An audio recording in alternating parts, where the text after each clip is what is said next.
دوستو، میں نے سچے اور ایمان فروز واقعات کا سلسلہ شروع کیا ہوا ہے کہ کس طرح اللہ تعالیٰ اپنے دوستوں اور اپنے پیارے بندوں کی غیب سے مدد کرتا ہے۔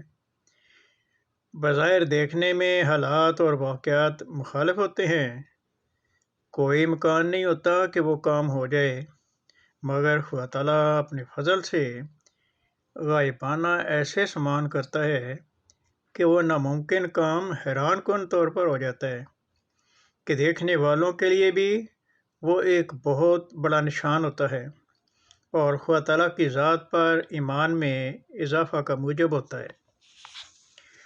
آج میں جس واقعہ کا ذکر کر رہا ہوں وہ حضور صلی اللہ علیہ وآلہ وسلم کا ہے، جو خدا تعالیٰ کے سب سے زیادہ پیارے اور محبوب تھے، جن سے پیار کا اظہار خدا تعالیٰ نے اس رنگ میں قرآن کریم میں فرمایا کہ حضور صلی اللہ علیہ وسلم کو فرمایا کہ لوگوں سے کہہ دو کہ اگر تم چاہتے ہو کہ تم خدا کے پیارے بن جاؤ تو میری یعنی حضور صلی اللہ علیہ وسلم کی پیروی کرو۔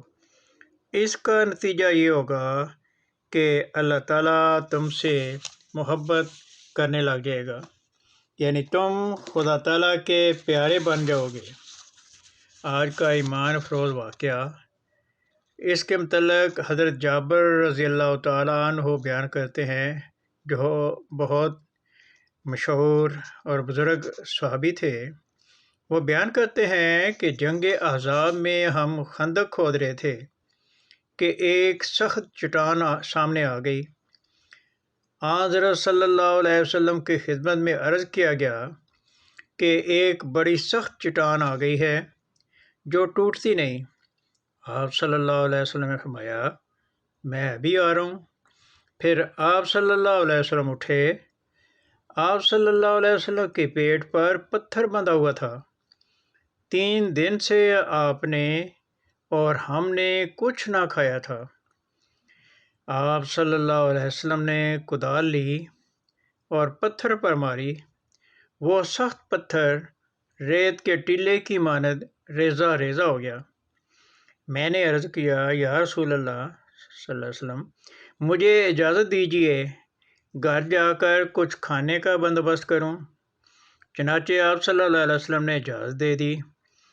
میں نے گھر آ کر بیوی سے کہا، میں نے حضرت صلی اللہ علیہ وسلم کی ایسی حالت دیکھی ہے کہ اس پر میں صبر نہیں کر سکا، کیا کچھ کھانے کو ہے؟ میری بیوی نے جواب دیا، کچھ جو ہیں اور یہ میمنہ ہے، یعنی بکری کا بچہ غالباً۔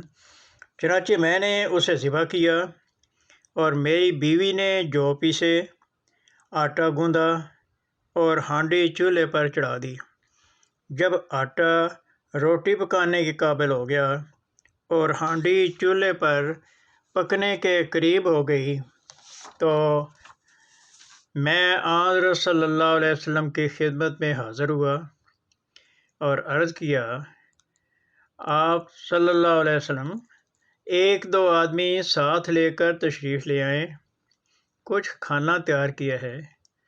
آپ صلی اللہ علیہ وسلم نے پوچھا، کتنا کھانا ہے؟ میں نے آپ صلی اللہ علیہ وسلم کو تفصیل بتائی۔ آپ صلی اللہ علیہ وسلم نے فرمایا، بہت ہے۔ پھر آپ صلی اللہ علیہ وسلم نے فرمایا، اپنی بیوی کو جا کر کہو کہ وہ نہ چولہے سے ہنڈیا اتارے اور نہ تندور سے روٹی نکالے۔ پھر آپ صلی اللہ علیہ وسلم نے مہاجرین اور انصار کو کہا، چلو جا کر کھانا کھا آئیں۔ جب مجھے اس کا علم ہوا بہت گھبرایا اور میں نے اپنی بیوی سے کہا، خدا تیرا بھلا کرے، حضرت صلی اللہ علیہ وسلم کے ساتھ تو مہاجر اور انصار سب آ گئے ہیں، اب کیا بنے گا؟ میری بیوی نے پوچھا، کیا حضور صلی اللہ علیہ وسلم نے تو اس سے کھانے کی تفصیل پوچھی تھی؟ میں نے کہا، ہاں، سب کچھ بتا دیا تھا۔ اس نے کہا کہ پھر گھبرانے کی کوئی بات نہیں۔ بہرحال حضور صلی اللہ علیہ وسلم نے لوگوں کو کہا، اندر آ جاؤ، لیکن رش نہ کرنا، پھر آپ صلی اللہ علیہ وسلم نے کچھ روٹی توڑی اور اس پر سالن ڈالا اور ہنڈیا اور تندور کو بھی ڈھانپ دیا۔ آپ صلی اللہ علیہ وسلم اس سے کچھ کھانا لیتے اور اپنے ساتھیوں کے سامنے رکھتے۔ اس طرح آپ صلی اللہ علیہ وسلم روٹی توڑ توڑ کر اس پر سالن ڈالتے گئے اور لوگوں کو کھلاتے گئے، یہاں تک کہ سب سیر ہو گئے اور ابھی کافی کھانا بچا ہوا تھا۔ آپ صلی اللہ علیہ وسلم نے فرمایا، تم خود بھی کھاؤ اور بطور تحفہ دوسروں کو بھی بھیجو، کیونکہ بھوک نے لوگوں کو ستا رکھا ہے۔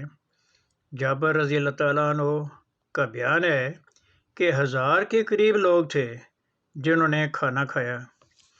تو یہ واقعہ کتنا ایمان افروز اور عظیم الشان ہے کہ بظاہر جو چند لوگوں کے لیے کھانا کافی ہو سکتا تھا، وہ خدا تعالیٰ نے غیب سے ایسی مدد کی، ایسی برکت ڈالی کہ وہ چند لوگوں کا کھانا 1000 لوگ بھی کھا گئے، پھر بھی وہ اللہ تعالیٰ کے فضل سے کھانا کافی مقدار میں بچ گیا کہ حضور صلی اللہ علیہ وسلم فرماتے ہیں کہ اپنے قرب و جوار میں بھی لوگوں کو بھیجو، کیونکہ لوگ بھوکے ہیں، بھوک ستا رہی ہے۔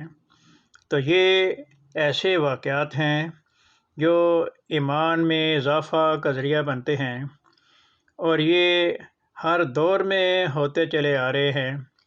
حضور صلی اللہ علیہ وسلم کا زمانہ ہو، حضور صلی اللہ علیہ وسلم سے پہلے کا زمانہ ہو، حضور صلی اللہ علیہ وسلم کے بعد کا زمانہ ہو، آج کے دور میں بھی خدا تعالیٰ اپنے بندوں کو اکیلا نہیں چھوڑتا۔ جب بھی خدا تعالیٰ کا کوئی بندہ انتہائی مجبوری میں ہوتا ہے یا اللہ تعالیٰ کو اپنی مشکل دور کرنے کے لیے یاد کرتا ہے، تو اللہ تعالیٰ پردہ غیب سے ایسے سامان کرتا ہے کہ جو بظاہر تو دیکھنے میں محسوس ہوتا ہے کہ یہ کام ناممکن ہے، لیکن وہ کام ہو جاتا ہے۔ تو یہ اللہ تعالیٰ کے نیک بندوں، اللہ تعالیٰ کے دوستوں کی ایمان کو تازہ کرنے والی یادیں ہیں، اور ان کا ذکر آئندہ بھی ہوتا رہے گا۔ تو اس لیے آپ اس چینل کو سبسکرائب اگر نہیں کیا تو کر لیں، تاکہ آئندہ آنے والی بھی ویڈیو، آئندہ آنے والے ایسے واقعات آپ کے سامنے آتے رہیں۔